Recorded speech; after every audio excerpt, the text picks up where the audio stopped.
తెల్లనిగా ఉన్నటువంటి వారు సౌందర్యవంతురాలుగా కనబడతారా? కానీ షూలమిర్తి అంటుంది, నేను నల్లని దాననైనను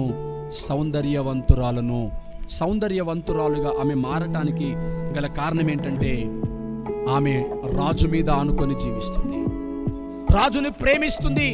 నీ ప్రేమ ద్రాక్షరసము కన్నా మధురము. ఆ ప్రేమను ఆమె ఆస్వాదిస్తుంది.